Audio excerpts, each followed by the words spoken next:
Okay, well, welcome to the workshop, Ageless Energy. As you know, this workshop is especially for women that are 60 or over or close enough for some of you. It's really just like if you're well into the postmenopause years, this is going to apply to you. So this is an online workshop for women over 60 who are ready to thrive in health, reignite their zest for life, and embrace a new chapter.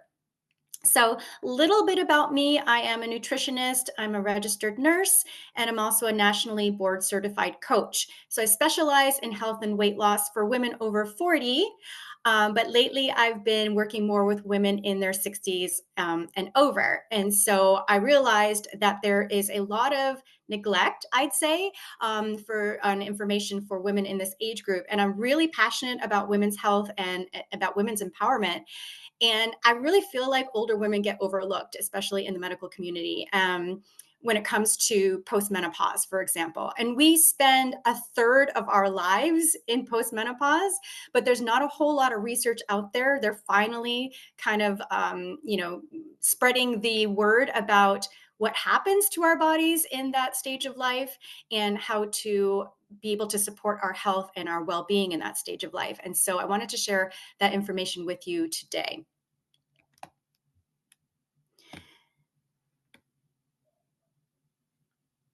So I want you to first kind of ask yourself, what is your why? Like as a woman over 60, why is it that you want to improve your health?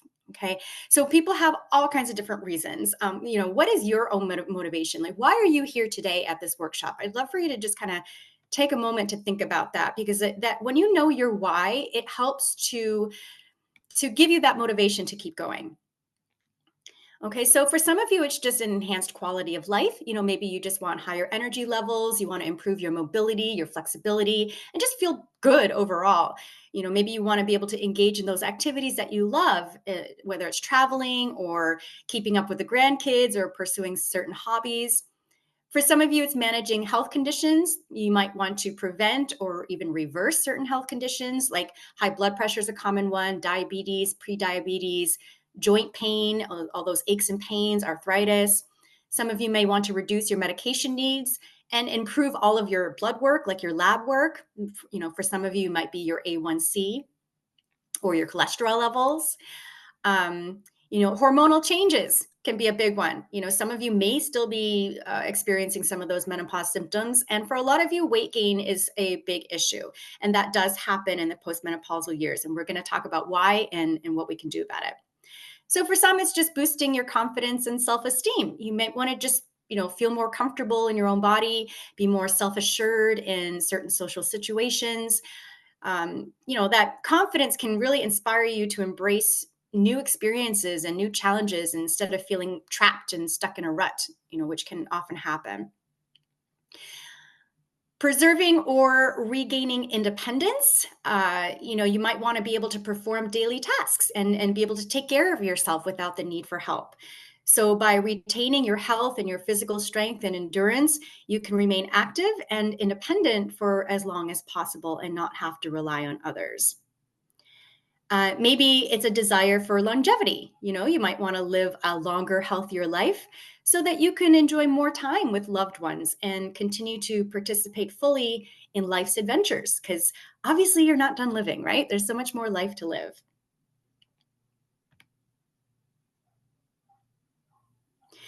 So let's move into understanding health and weight loss after 60. So I'm kind of going to talk about what happens to the body during the aging process.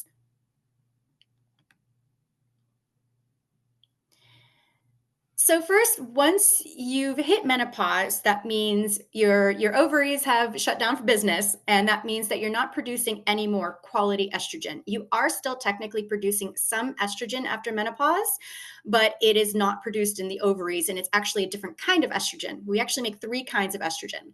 So we're no longer making the kind that's produced in the ovaries. So I want to clarify, first of all, the definition of menopause. A lot of people don't realize that menopause is actually only one day. It's 12 months after your last period. That is menopause. From that day forward, it's postmenopause. So technically, I would say probably all of you are in postmenopause. Okay. So estrogen is, they're now realizing, is a super, super important hormone for many reasons. Okay. It plays a significant role in, in regulating fat storage, metabolism. It also regulates other hormones. They've also found that there are estrogen receptors in our entire body, in all of our joints, in our organs, in our heart, in our digestive system, in our brains. So when we are no longer producing that estrogen, it is going to affect every system in our body. Okay, so there are certain cardiac effects, there are certain digestive effects, and it can affect your brain as well. You might be experiencing brain fog or forgetfulness, and that can sometimes have to do with the decline in estrogen. So since this is, about health and weight loss focus, I could talk all day about estrogen. But I just want to talk about, when estrogen levels decline, it can make it easier to gain weight because of a variety of reasons, and especially around the abdomen. So if you found that you've gained a lot of weight around the abdominal area, that is usually the reason. Okay. And it has to do mostly with cortisol. And I'll talk a little bit more about cortisol later, but just want you to know that it is completely normal. And this hormonal shift can also lead to other health issues, like I said, the increased risk of heart disease, and things of that nature. So hormone replacement therapy, I don't know, some of you may or may not be on this. It if you are within 10 years of your last period, then you are still a candidate for hormone replacement therapy, and it can actually have a lot of health benefits. And it's something that you may want to have an open discussion with your provider if you're still in that time frame. The studies that hormone replacement therapy can cause cancer, especially breast cancer, those studies have been redacted. It's actually not true. In fact, hormone replacement therapy can actually really help your health, and it can actually even prevent cancer in some cases. So if you're within that time frame, then you may want to have a discussion with your provider about that. So that's my little PSA for the day. So what else happens as we age? We experience a loss of muscle. This is called sarcopenia. So this is a age-related muscle loss. So from our 30s onward, we lose about 3 to 5% of muscle mass per decade. Okay, and it actually accelerates in our 60s. So muscle is metabolically active tissue, meaning it burns calories even when you're at rest. So since muscle burns more calories than fat, that decrease in muscle mass leads to a slower metabolism. Okay, so this means that even if your eating habits don't change, or even if you're eating less than before, you may still gain weight because of this loss of muscle.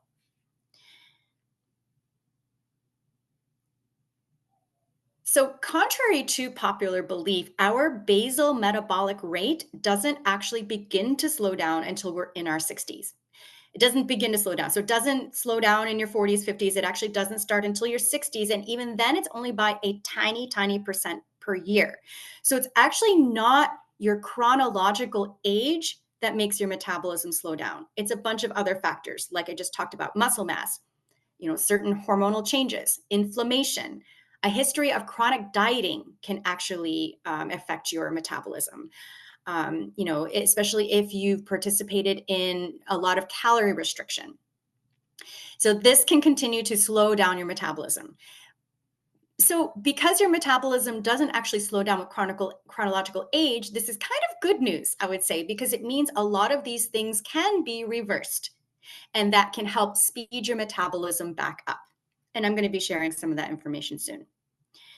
One last thing I wanted to mention was insulin resistance. So, as we age, and especially if we didn't have the best diet and lifestyle as we were aging, then our bodies become less sensitive to insulin. And insulin is what regulates our blood sugar levels. So, if our insulin is not regulated very well, it can lead to increased fat storage and also, of course, a greater risk of developing type 2 diabetes.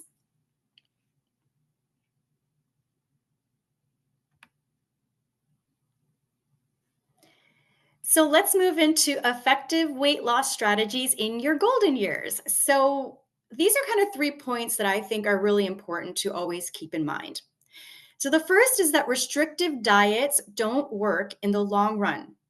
In fact, the fewer the rules you have, the better. So all the studies show that diets fail 95% of the time. Okay. Meaning that within a certain time frame, you're probably going to end up gaining the weight back, if not more. So it's better to be less restrictive. So, following these 1200 calorie diets or doing keto or doing intermittent fasting, like doing all these things, a lot of times they backfire. Okay. What you want to do instead, going on into the good point, the next point is to establish good habits and be consistent. Patience is essential. Okay. Instead of trying to lose a bunch of weight in a month and doing something that's not sustainable, you want to do something that you can do for basically the rest of your life. Think about it that way. Like, what habits can you instill today that you can sustain for the rest of your life? And this is something that you can do slowly over time. And this is why patience is essential, because it may take a little bit longer to lose weight than you want.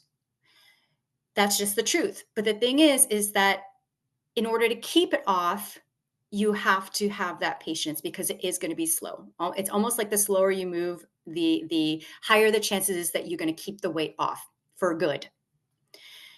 So the last point I want to make is to keep it simple. It's all about the basics. It's all about the basics, but doing them consistently over time. So consistency, you're going to hear me say it a lot, because it's really, really the key. And I'm sure you've heard that before, but I'm here to tell you that it really is. It really is the most important thing, is to be consistent, which is why it's important to come up with a plan that you can stick with. If you're coming up with a plan where you're like cutting out all sugar, you're cutting out all carbs, or you're doing this, or you're exercising 7 days a week, or whatever it is, if it's something that's not sustainable, that means that you're not going to be able to do it consistently over time, and your chances of success are lower. So let's get into some more specifics here. So the first thing, as I've been talking about, is to make sure to set realistic goals and be patient. So you want to adopt realistic health promoting habits that you can sustain for the long term, because remember, quick fixes leads to quick failures. Okay, so you might want to think about breaking up your goals. For example, if your goal is to lose 20 pounds, instead of thinking, oh, my goal is to lose 20 pounds, think, you know what, my goal is to lose 5 pounds. So that way you get to 5 pounds, and then you get to set another goal, right? By breaking up these goals, they're more realistic. They're more achievable. And this way you're able to celebrate these small victories. Once you've lost those 5 pounds, you get to celebrate that, right? And then you get to set another goal, and you just keep going that way. And you also want to make sure to celebrate those so-called non-scale victories as well. It's not just about the number on the scale. It really isn't. It's about, okay, have you lowered your blood sugar levels? Have you lowered your blood pressure? Are your clothes feeling better? Do you feel better? Do you have more energy? Are you sleeping better? I mean, there's so many things that can measure how good you feel and how healthy you are that have nothing to do with that number on the scale. Especially if you're doing strength training at the same time and you're building muscle, it could be that you actually gain weight as you get healthier and as your clothes fit better, because muscle does weigh more than fat. Okay, so the point is, you want to be able to feel that sense of accomplishment, so that way you can build your confidence, which helps you to keep going.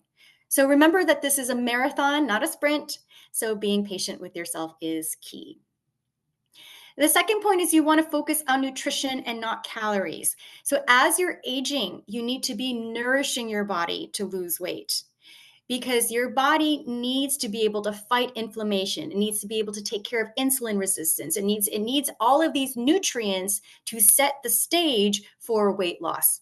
Okay, if your body is not healthy, and this is extremely important as you age, some things you can get away with when you're younger. In your 20s and 30s, you can go on crash diets, you can do whatever, and you can still lose weight. But that's not the case when you're older. When you're older, you need to be nourishing your body, taking care of yourself. Okay, prolonged calorie restriction puts stress on your body, and we have a lower stress tolerance as we age. This can also lower your metabolism.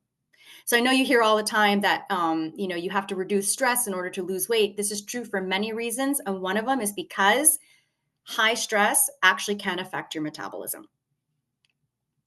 So we want to think about adding certain nutrients to our diet. Instead of thinking about what can I take away, think about what can you add? Can you add more protein?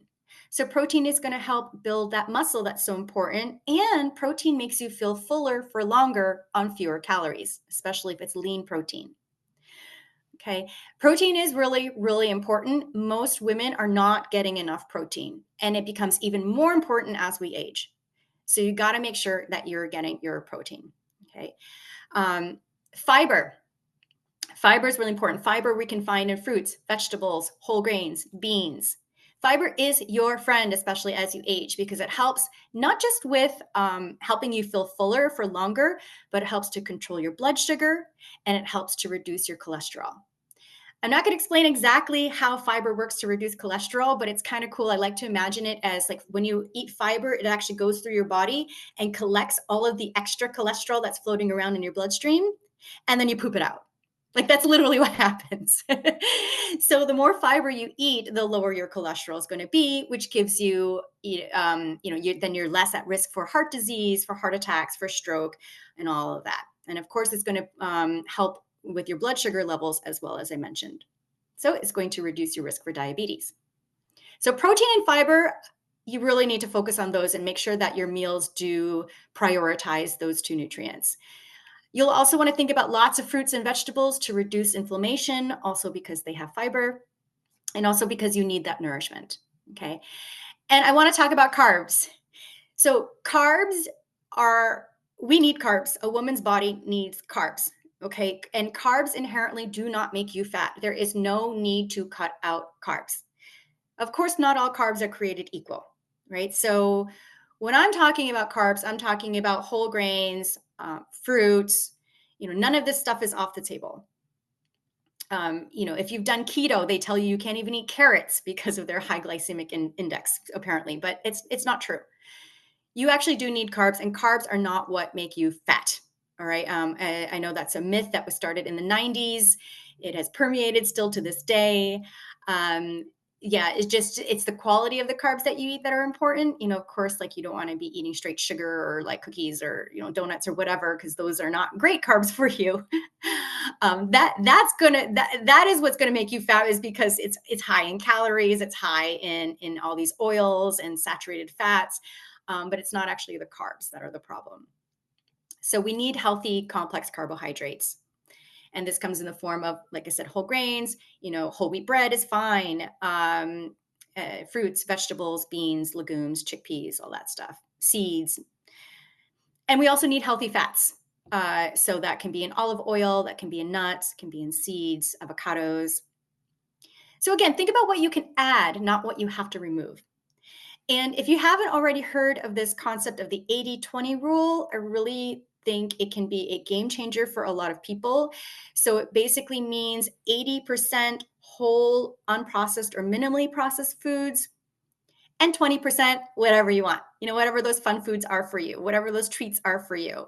Have them. Find a way to include them into your diet. Don't cut them out completely, because then you're going to be miserable and there's a chance that you're going to binge on them later if you have to cut them out, right? So think 80-20, which is basically just saying moderation.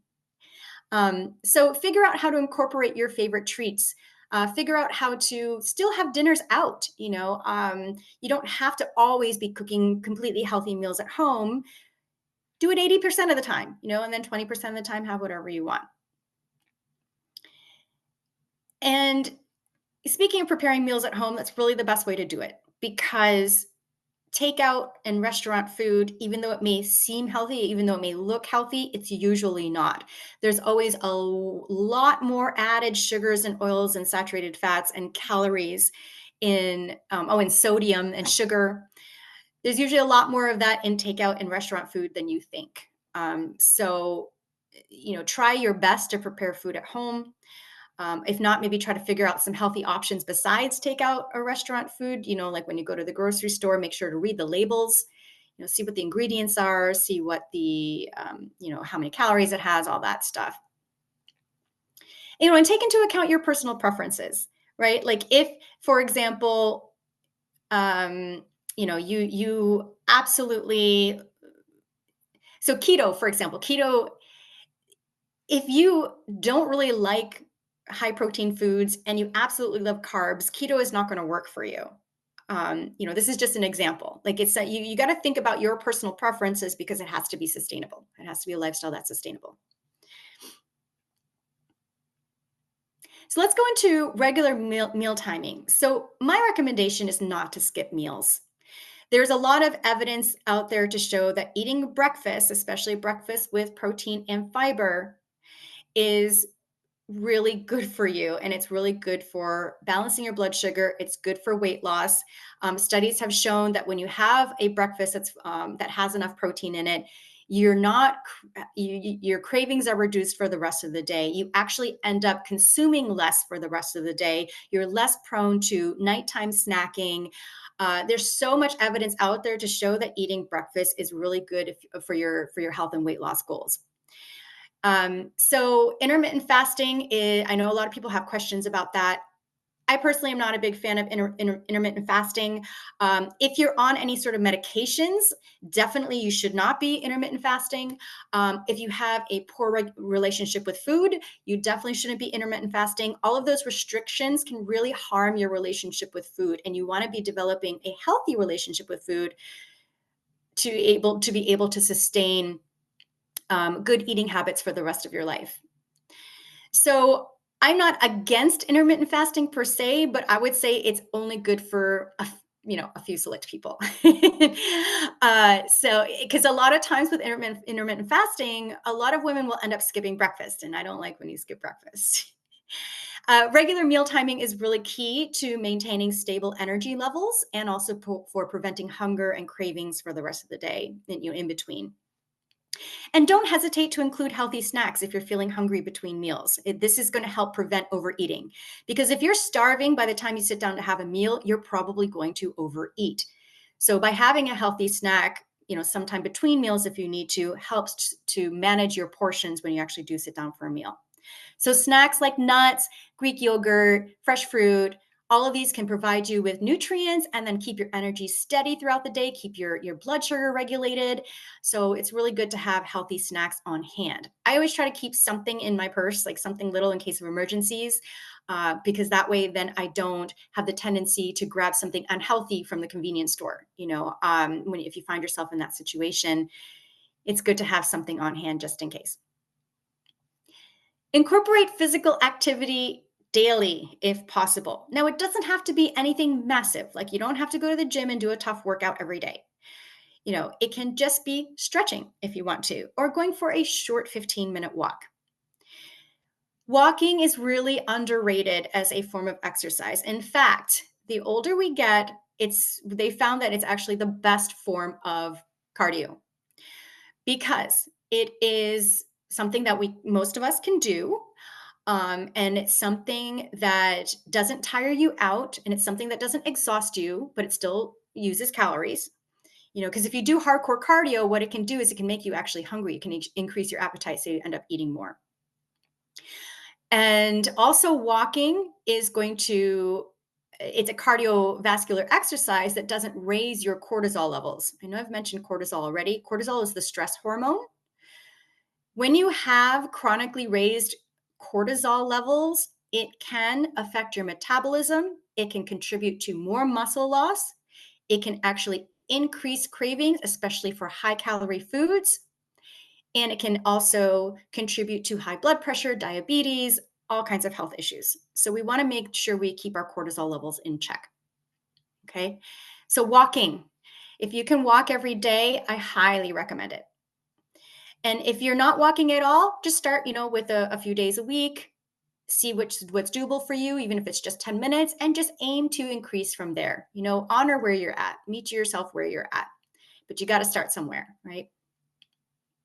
So let's talk about strength training. So strength training helps to build muscle, which as we've seen, declines with age. It's going to help to increase metabolism because you're building muscle. It's going to improve your balance, your flexibility, your bone density, and bone health becomes really important as we age because we're going to be more prone to osteopenia and osteoporosis, right? And building muscle also helps to balance your blood sugar because Muscle actually eats up glucose, right? So all of the extra glucose that's floating around in your bloodstream, all the extra sugar gets eaten up by muscle. So the more muscle you have, the less likely you're going to have extra blood sugar floating around in your bloodstream for the insulin to have to take care of. Okay. So you want to aim for at least twice a week if you can to do any sort of strength training. Now, you don't necessarily have to lift heavy weights, at least not at first. Okay. You can use light weights like little dumbbells. You can use those machines. You can use resistance bands. I love resistance bands. I use resistance bands a lot because you can actually, they kind of work almost the same way as weights, but they're easier on your joints. You can take them anywhere. And yeah, they're easy to use. You can do body weight exercises, like you can do squats, you can do push-ups against the wall. You can do yoga, Pilates, any of these things that are going to help to build strength is going to help to start to build muscle. Later on, when you get stronger, then you can maybe start thinking about lifting heavier weights if you want. But, start where you are. If you're not ready to go and join the gym bros in the gym and lift those heavy weights, then don't start there. Like start where it's comfortable for you. You don't want to injure yourself and you don't want to discourage yourself. So one thing I'd love to say about physical activity is do what brings you joy. I know there's a lot of information out there about like, oh, the best type of exercise for fat burning, the best type of exercise, blah, blah, blah. Ignore it. Find something that you like to do and do that. It doesn't matter what it is. It can be gardening, it can be walking, it can be dancing, it can be lifting weights, it can be martial arts, it can be whatever you want to do, as long as it brings you joy. I also want to talk about the concept of non-exercise activity thermogenesis, which is a fancy way of saying the ways you move your body that are not officially exercise. So this is standing, cooking, fidgeting, anything that you're doing that it's not officially exercise is non-activity or non-exercise activity thermogenesis. I want you to know that this activity actually accounts for most of your calories burned during the day. So the takeaway from that is that even if you go and exercise, even if you do your 30-minute walk or whatever it is, it does not mean that you should be sitting around for the rest of the day because you said, oh, I got my exercise in, now I can sit for the rest of the day. That's not true. That exercise is not actually going to use a whole lot of energy, right? The other takeaway is that just because you can't get a workout in doesn't mean that you're not using energy. It doesn't mean that you're not burning calories. If you are active throughout the day, that's actually going to burn more calories than a single workout. Okay, so I just want you to keep those things in mind. So the point is, don't be sedentary. Move around as much as you can. While you're doing chores around the house, maybe you want to vacuum with a little more oomph. All those things count. All those things are going to help get you more fit, and it's going to help to use energy, otherwise known as calories. Okay. So one point I want to make about exercise is that you want to focus on nutrition first, especially if your goal is weight loss, because if your nutrition is not in place, then no amount of exercise is really going to help you lose that weight. You're going to have to exercise a lot to be able to lose weight if you don't have your nutrition in place. Okay, so focus on your nutrition first. I don't know if you've heard these sayings, you can't outrun a bad diet. Weight loss starts in the kitchen, not in the gym. These are all true, okay, because our body does adapt to exercise. So if your goal is weight loss, you want to really be focusing on your nutrition first. Okay. So let's talk about portion control. So of course, it's really important. You want to be paying attention to portion sizes. And for some people, that means using smaller plates, not going up for seconds until you've set a timer, because it does take about 15 to 20 minutes for our brains to get the signal that we are actually satisfied with what we've had to eat. So if you're eating too fast and you're already going up for seconds, you may end up overeating.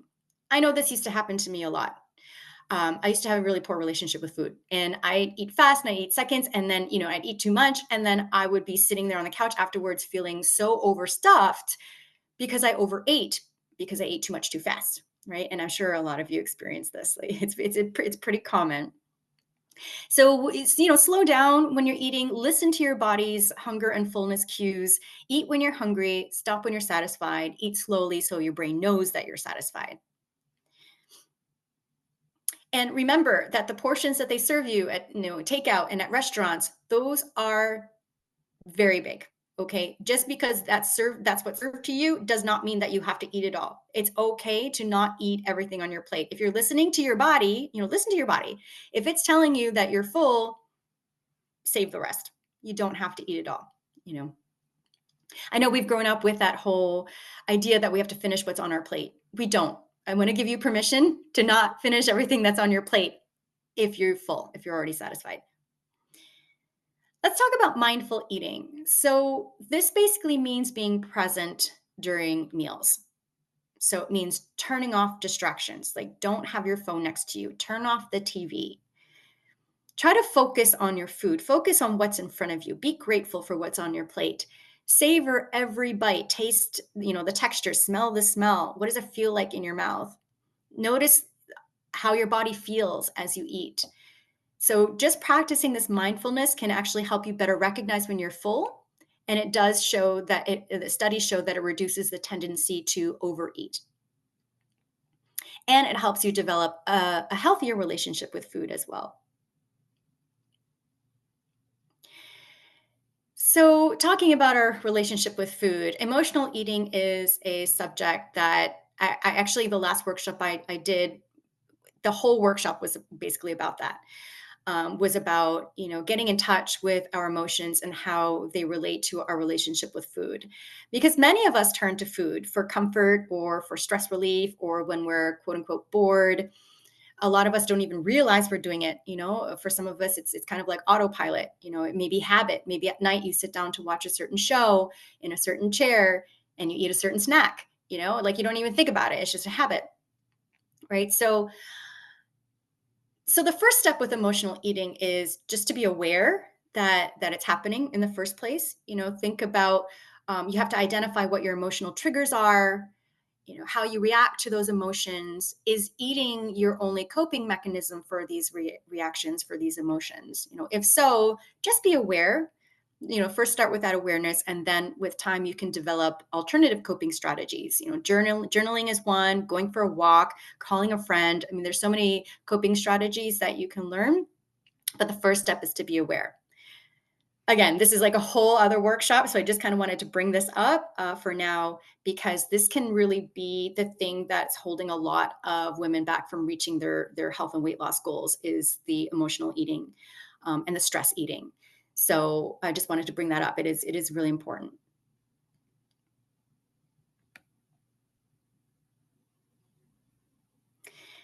Okay, so let's talk about managing common health challenges for women in your age group. This is a picture of my mother. My dear mother. She's 74 years old. She has better skin than me, probably has more energy than me. She's amazing. But she just she's kind of like my idol in a way. And this is her eating a meal that she made from vegetables from the garden that she grew. So she has her own organic garden, and so she gardens a lot on her days off. She still works full time, and she's kind of like a model for health in a lot of ways. And she does all the things that you're supposed to be doing at that age, right? Like, she gets physical activity, she's involved in her community, she eats very healthy, she spends time outdoors. So anyway, I just wanted to include her in the workshop because she's really special. So what happens as we get older? So our stress tolerance goes down. So that's a big thing to remember. And when I say stress tolerance, I mean not just like stress from, relationship problems or work problems or whatever it is. I mean also physiological stress. So anything that can throw our body off, we don't compensate as well as we used to when we were younger. Okay, so any little stressor can actually affect your health. Okay, so So keeping that concept in mind, I think it will make sense why it's so important to make sure you're getting the right nutrition, to make sure that you're getting physical exercise, to make sure that you're engaging in self-care practices, to make sure that you're being mindful, to make sure that you're getting enough sleep, to make sure you're hydrating. All of that stuff. It seems like the simple stuff. It seems like the basics, but this is what you need to come back to as you age. And I want you to notice as we talk about all of these health challenges that it is all about the basics to be able to combat them, to be able to take care of them. I cannot stress that enough. We don't need any fancy diets. We don't need any fancy supplements. We don't need any protocols. Okay. For some, if you may need medication for some of these things, and that's okay. But sometimes also, when you go back to the basics, it can reduce your need for medications or possibly even get you off of them. I've seen that so much where people are able to get off of, blood pressure medications, for example. They're able to lower their cholesterol. They're able to manage their blood sugar so that they don't need to be taking diabetes medications anymore. They can reverse prediabetes.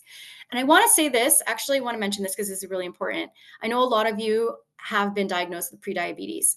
This is the time where you want to be paying attention. This is the time where you want to try to reverse it.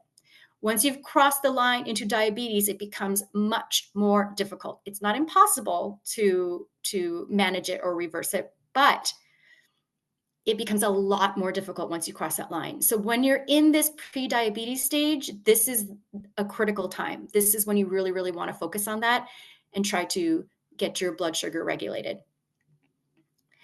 Okay, so let's talk about each of these things. So menopause symptoms. Some of you may actually still be experiencing some of these, the hot flashes, the mood swings. Sleep disturbances are a big one. A lot of people do still suffer from insomnia. Now, insomnia can be a result of changing hormones, but it can also be a result of inflammation or high cortisol levels or stress, anxiety, so many different things, right? Again, if you bring it back to the basics, you can probably take care of all of the above. So I already talked about hormone replacement therapy. And also something that seems to help with these symptoms is phytoestrogen rich foods. So phytoestrogens are compounds in plants, in certain plants like soy and flax seeds. These compounds kind of act like estrogen, not like the high quality estrogen that our ovaries produce, but it is a estrogen like compound, and so it can help to relieve some of those symptoms, and it can help to relieve the hot flashes, the mood swings. Sometimes it helps with insomnia. So those are found in soy, flax seeds. Those are the highest amount. It's also found in certain supplements, like black cohosh is a big one. I'm like drawing a blank right now, but I can think of them later. And contrary to popular belief, soy does not cause breast cancer. Those studies have been redacted.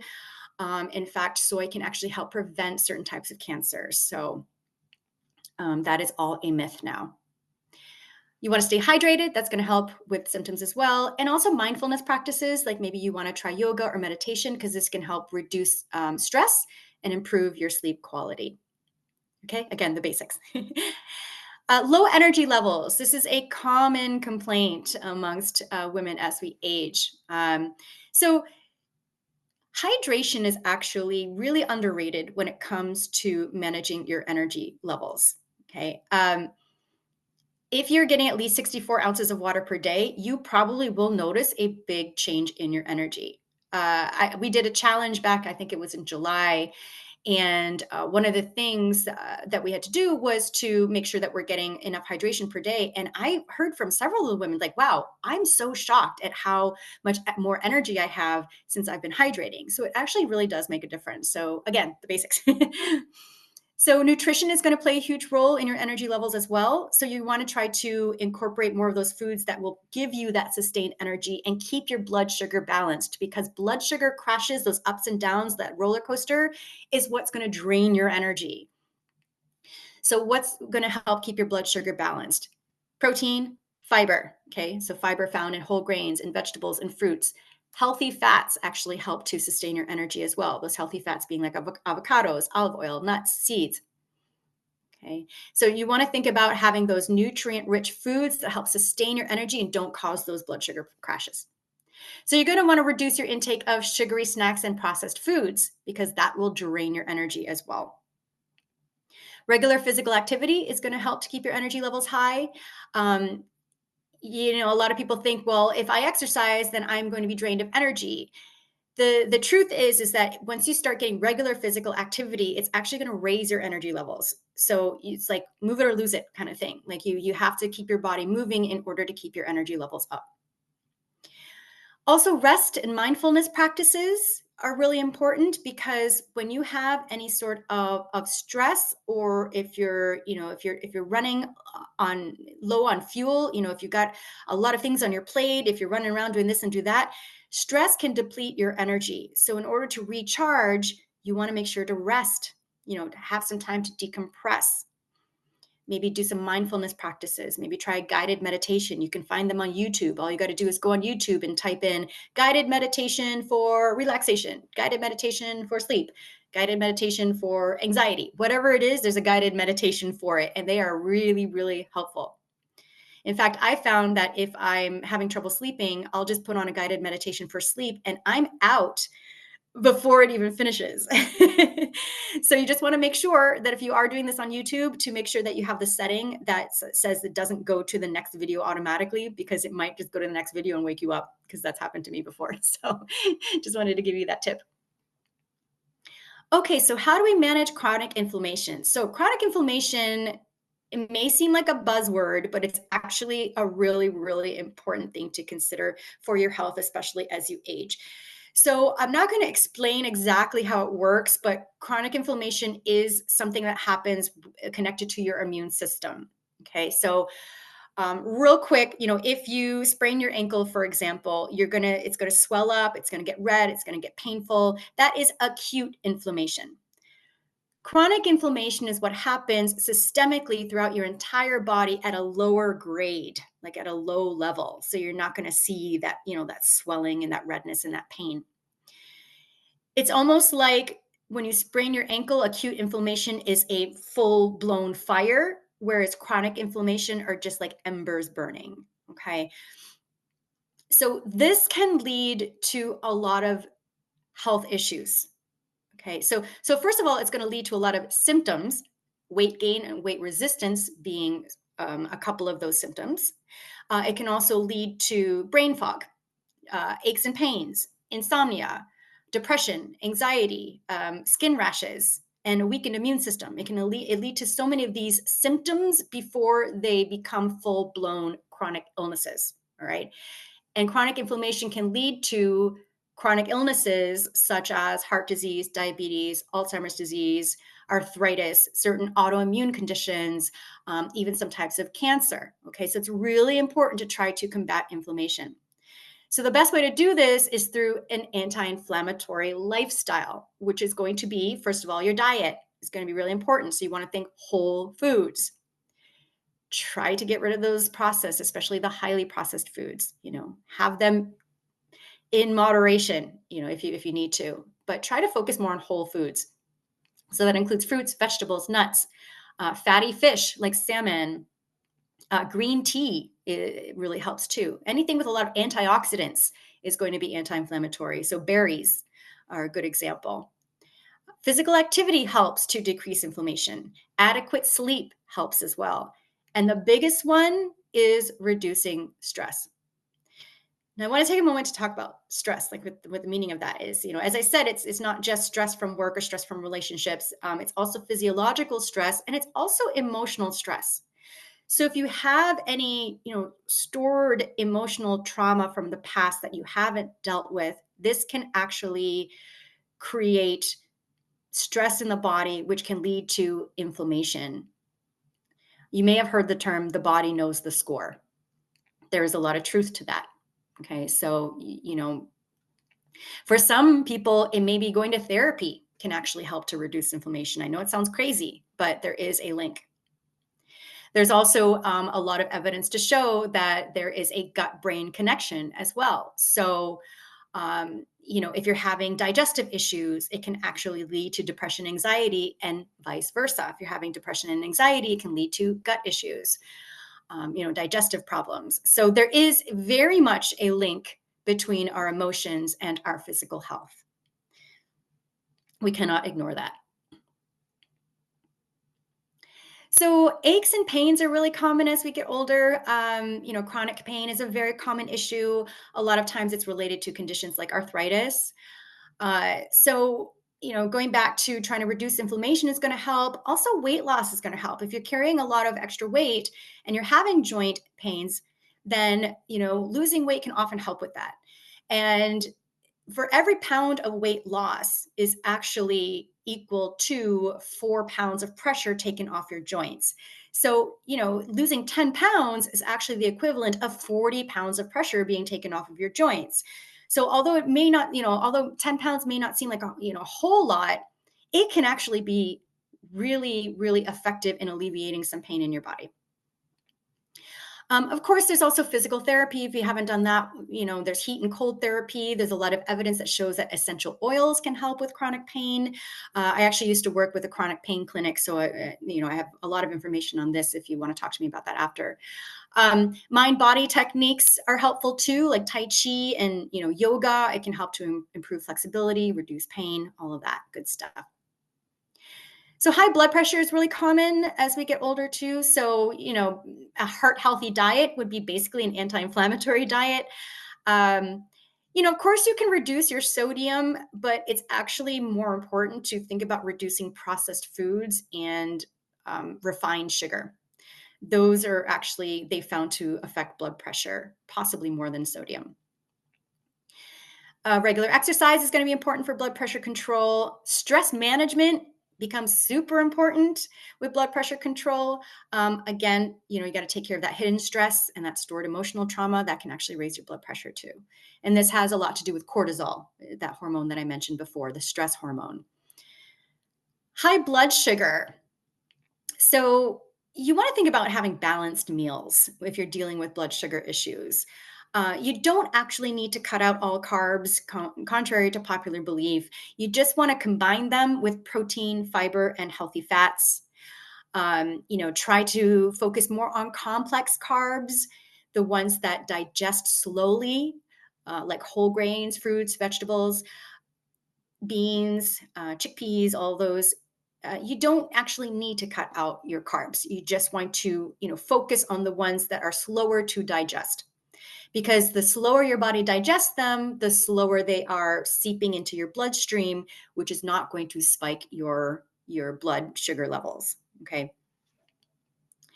They found also there's a lot of evidence to show that exercising after meals, like taking a walk, for example, after meals, really helps to stabilize blood sugar levels.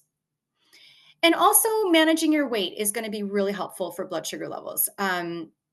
Because the more extra weight you hold on to, the higher your insulin resistance is going to be. So by releasing some of that extra weight, you're going to be helping with that insulin resistance. You're going to make your body more insulin sensitive. So that is going to help with your blood sugar control.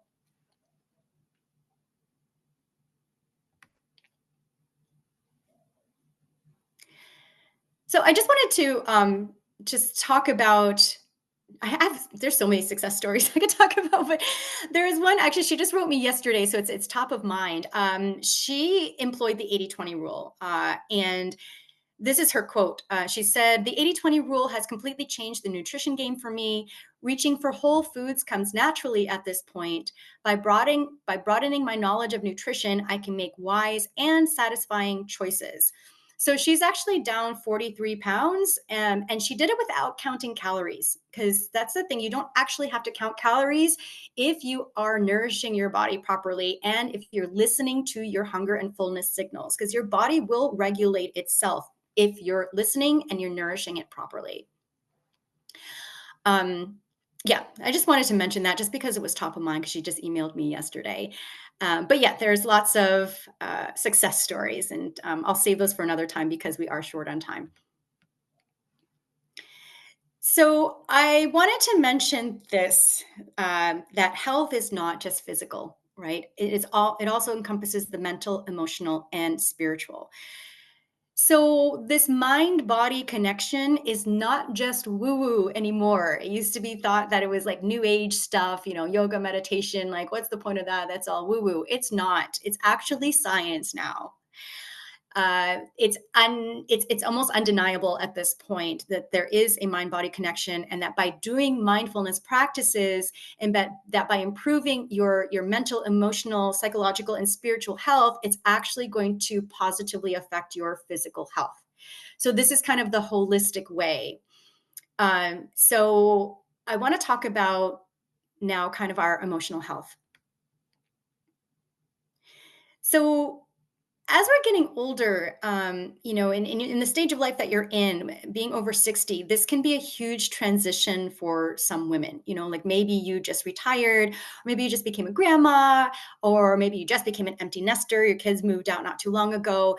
Um, so much. Maybe you've been through a divorce or a remarriage, or perhaps you've even lost a spouse or a child. Maybe you're super excited about this new chapter that you're entering, or maybe you're feeling a little bit lost and you're wondering, like, what's left, like, what am I meant to be doing now? That I hear that a lot. So it's really common to want to seek renewed purpose and joy in the latter stage of your life. So reigniting your passion, it can lead to a more fulfilling and meaningful life. And so here are some of those ways that I suggest that you can go about finding that purpose and joy. So you may want to think about embracing new hobbies. Trying something new can sometimes spark some excitement and give you a creative outlet. So don't be afraid to step out of your comfort zone. Try something that you've always wanted to do, because it can open doors to joy, to creativity, to newfound friendships, all that great stuff. You may want to set new goals. So these can be personal, professional, or related to your health, because having something to work towards can create a sense of purpose. So consider what you've always wanted to achieve. Maybe it's traveling or volunteering, or maybe learning a new skill, all kinds of options. So you might want to explore lifelong learning, because engaging your mind is going to help with your cognition. It's going to help with creating that sense of purpose. So you might want to take classes or attend workshops like these, because it can help stimulate your brain, inspire you. There's many, community colleges and online platforms offer courses tailored for adults. So there's lots of opportunities to learn something new. Connecting with nature. So spending time outdoors can greatly enhance your mood and well-being, and it can actually lower your stress levels. They've done some study to show that even spending 15 minutes outside and looking at something green can lower your cortisol levels. So try to spend some time outside each day, weather permitting. Practice gratitude. So many studies show the positive effects of practicing gratitude. It helps you to shift your perspective, enhance your appreciation for life. So, think about taking a moment each day to reflect on what you're thankful for. Maybe it's a sunny day, or maybe you're just, had a good meal, you have a supportive friend, or even just like how comfortable your bed is, the fact that you have a roof over your head, and all of these are things to be grateful for. And many people like to keep a gratitude journal, which can help you focus on the positive aspects of your life. And I know it might sound, hokey or cheesy for some of you, but it really does work to improve your quality of life. Prioritize self-care. I cannot emphasize this enough. Self-care, it's not a buzzword. It's an essential practice, especially as you age. You want to take care of yourself to allow you to better manage your stress. And, as I mentioned, it's going to improve your physical and mental health. It's going to improve your quality of life. So it can be anything from eating nutritious food to getting physical activity, to engage in relaxing activities, even just a warm bath or a massage, a pedicure, facial, whatever you want to do. Make sure you're treating yourself. It gives you a chance to recharge. And so this way you can pursue your goals and your passions. Cultivate relationships. This is a really, really, really important one. I don't know if you've heard of this Harvard study that was done. It was over 80 something years. I think it was 83 years they're on now. This study tried to figure out what makes people live a long, happy, healthy life. What they found is that it's not your cholesterol levels is the marker. It's not how healthy your heart is. It's not your genetics. It's not your nutrition. It's not your physical activity. In fact, what they found that makes people live a long and healthy life is the quality of your relationships, those personal human connections. There are actually a lot of scientific reasons for this. A lot of it has to do with oxytocin, the release of oxytocin, which is our bonding hormone. Oxytocin helps to combat cortisol. I know I'm getting all sciencey here. I can't help it, but I know some of you appreciate that. But anyway, you want to think about cultivating those relationships. Surround yourself with positive, supportive people who inspire you. Make sure to make an effort to reconnect with your old friends, and don't forget to nurture your existing relationships. Try to schedule regular catch-ups. Maybe you want to join a local club or a group where you can meet new people. So try your best to engage in meaningful conversations and talk to people, those people on the elevator. Just say hello. Say hello to those people you pass on the street. These all count. It all counts. And you'll be surprised at how good you feel after you've made that connection. And all the studies do support this. So with that being said, you want to try to build a supportive community, because having a strong support network becomes so much more important for our emotional and mental well-being, especially as we age. So, you might want to just start by identifying your interests. Like, all of you ladies already have something in common. You're all over 60. You're all here wanting to improve your health, possibly lose some weight, like all of this is something that bonds you already, So by identifying these interests, you can meet other like-minded people that may have similar interests or similar goals. And this can be done locally or online, like we're doing now. There are many communities that offer groups for, specifically for seniors. You might want to try volunteering or attending local events like farmers markets. And social media, of course, is a great place to start. Like, there's lots of Facebook groups. There's online platforms like meetup.com, which, a lot of you I met through there. So it's never too late to make new connections. And if you're shy or if you're an introvert, trust me, being social does get easier with practice. Sometimes you just got to take yourself out of your comfort zone and just keep trying. And in that case, maybe an online platform is better for you.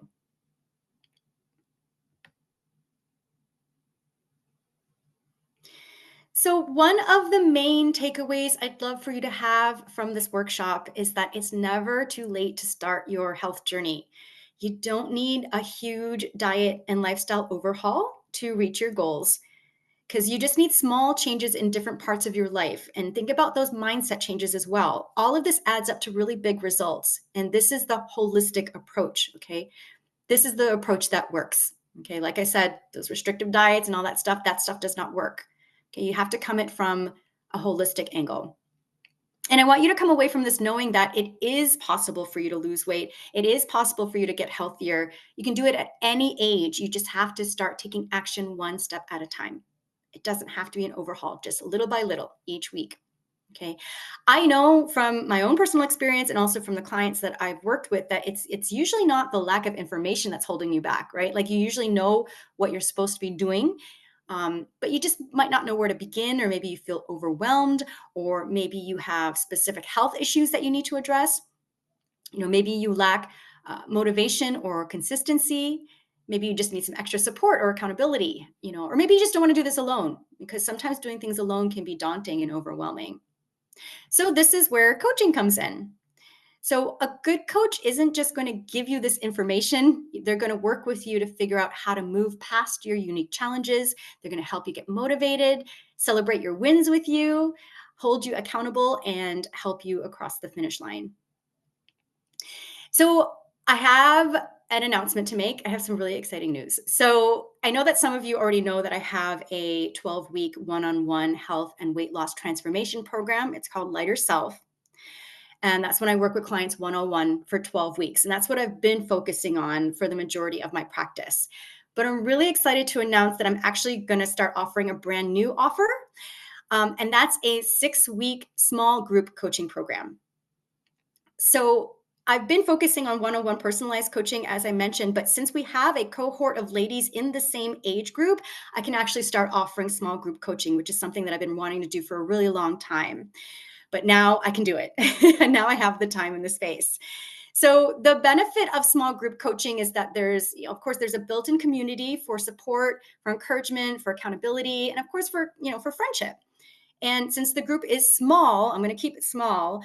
I can still offer that personalized advice at a much more budget-friendly price, right? So let me go ahead and just share with you real quick the details of the program, and then we'll go into the Q&A, okay?